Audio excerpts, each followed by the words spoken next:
Melay Cantiveros Francisco. Have a seat. Use your... Hello, ma'am. Yes, Mr. MJ. Para tayong nasa kung ano yung para mga... Diba? Si Maleficent yung nasa likod. Si Ay, wow. So, Angelina Jolie ka. Angelina ko ano lang. Melay, bati ka sa ating mga kasamahan sa press. Hello sa ating mga press. Thank you so much for always there sa amin. Press 1 if you enjoy. Press 2 if you don't. Melay, grabe, congratulations for renewing your... Thank you, Lord. Oy! Ano ba, ABS-CBN Ball ba ngayon? Minix ko na ABS-CBN Ball, Star Magic Ball, lahat ng mga ball. Ay! Kinuan ko na, inisa ko na kasi grabe itong contract signing na ito. Malaki. Kasi may pera dito. Anong pakiramdam sitting next to the bosses and then signing your contract? Alam nyo ba, pag nasasalubong ko mga boss dito sa ABS, talagang umiiwas talaga ako kasi alam mo yung hiya mo? Bakit naman nahihiya? Sa mukha ko. Hindi nahihiya ako ba na talaga namang, alam mo yung feeling ko kasi ang small ko, tapos sila big, tapos the way kasi nila ako i-treat, parang pantay lang, yung parang, Melay, how are you? Ganun sila Sir Carlos, sila Sir Mark. So ako parang, sila Ma'am Cory, sabi ko, parang hindi ko mahiya talaga ako sa kanila. But then again, if feel nila sa'yo na comfortable talaga, di ba pag may party tayo talagang, diba? After ng ating Christmas special, talagang, please free to enjoy. Ay! So alam mo talagang, mahiya ka man, pero alam mo yung andun yung comfort mo because this is home. That's right. Diba? Tinan mo naman yung itsura mo, home na home. Talagang at home talaga ako dito. Talagang lumuwa na yung mga kuan ko dito. Ano mga kuan? Mga char-char. Char-char. Okay. Eto na, excited na yung ating mga kasamahan na tanungin ka about itong kakapirma mo lang sa ABS-CBN. Again, let's call in now. I think it's si Lloyd from Kapamilya On Demand. Lloyd, go ahead. Hi, Miss Melay. Hello, Lloyd. How do you feel po about being a part of Star Magic po family for approximately 15 years 15 years na ba? 15 years na talaga ako. Ay, grabe na. Grabe na talaga. Pwede bang add na lang ako? Pa 20 years. Di ako, sobra akong talagang overwhelmed. Dahil kahit kailan, hindi sila talaga hindi talaga sila nagtiwala. Hindi sila parang napagod.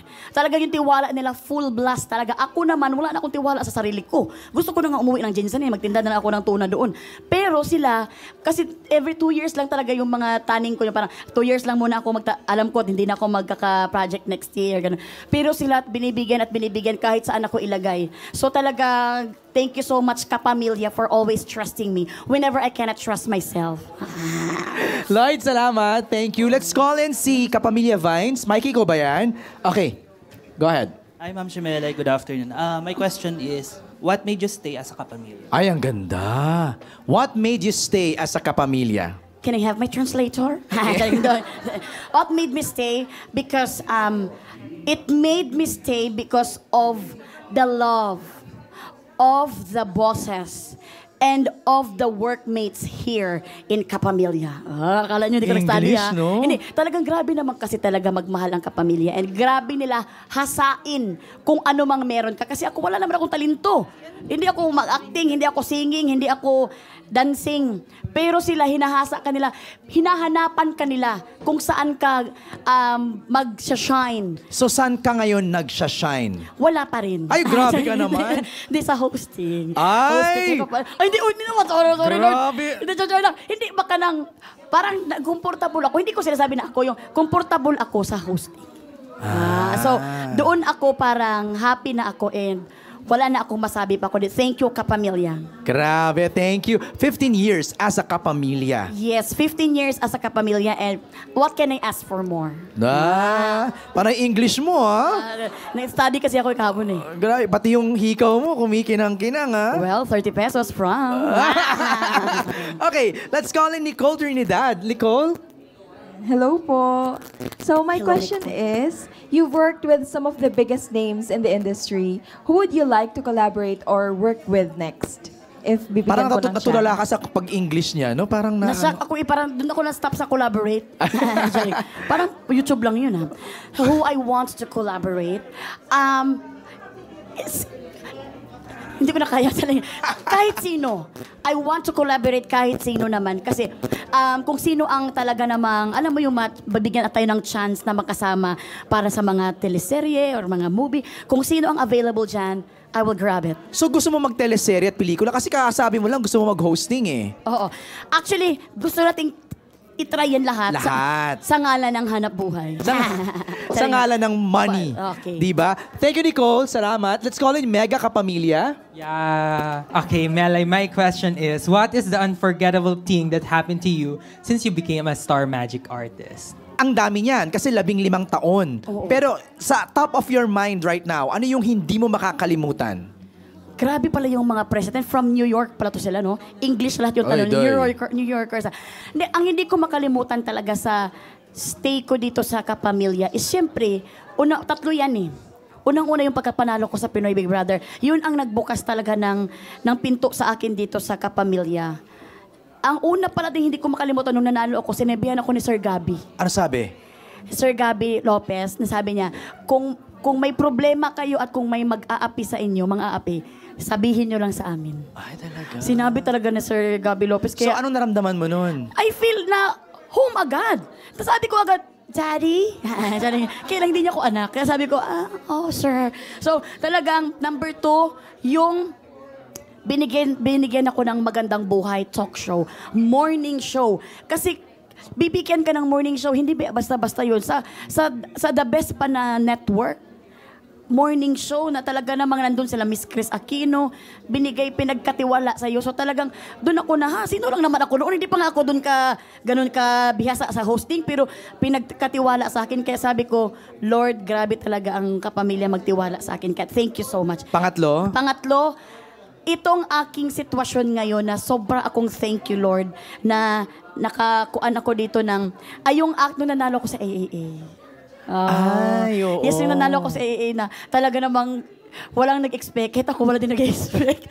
Kaya nung nangyari yun, talagang na-shock lahat. Sa sobrang shock nila, talagang nanahimik na lang sila. Bakit ako nanalo? Parang gano'n. So, thank you so much, Lord. At thank you so much din dahil hindi ako mapupunta doon kung hindi sa Kapamilya na binigyan ako ng tiwala, pinag-expose ako sa lahat ng mga kinds of fields na acting, hosting, and dancing. Alright, before I call in si Nella ulit na magtatanong for ABS-CBN Films, narinig ko si Chris daw magbabalik for ready ka na bang mag-guesting? Kasi sinabi mo, second honor lang siya. Laging talaga, si Chris Lawrence, laging, si Miss Chris, ang ninang namin talaga sa kasal. Oo nga. Is nagbabalik, thank you Lord, na talaga namang andito na siya sa Pilipinas at maraming masaya. And, may balita nga tayo, di ba, na may mga... Di ba may pinaplano na? Pinaplano, thank you Lord. Basta kami, nakaibigan ni Miss Chris, andito lang kami lagi sa'yo, ninang Miss Chris. And basta kung kailangan mo kami, just call us and we'll be there. Okay, Nella na. Si Nella. Hello. My question is, aside from comedic roles, is there any type of character you would like to portray in movies? Oo nga, I'm curious. Ako siguro, aside sa comedic roles, actually gusto ko din yung talagang magkaroon ako ng para akong nanay, tapos dedicated na nanay sa anak ko, and then yung anak ko parang nagkaroon ng mga movie. Di ba yung may mga movie dati sa mga Amerika na kinuha yung anak nila, tapos ikaw, nagsumbong ka na sa mga pulis pero walang naniniwala na pulis, kaya ilalagay mo sa kamay mo ang pagbabalik ng anak mo. So gusto ko para maging action. Kasi ang pagmamahal kasi ng isang nanay talaga namang todo-todo. Lalabas yan beyond. So talagang gusto ko maging parang action na nanay. Action pa? Paano yung kanina? Sabi mo? Parang aswang. Hindi pala action. Wait, horror. Aswang. Hindi. Action pala. Action. Mukha lang aswang yung nag-portray. Okay. K-Pex ulit. We have Daniel. Congratulations, Melay. So, ang question ko is, are you open to accepting roles again on TV?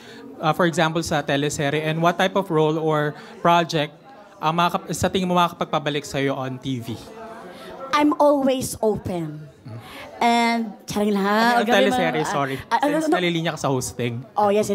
Oh, no problem. Don't sorry.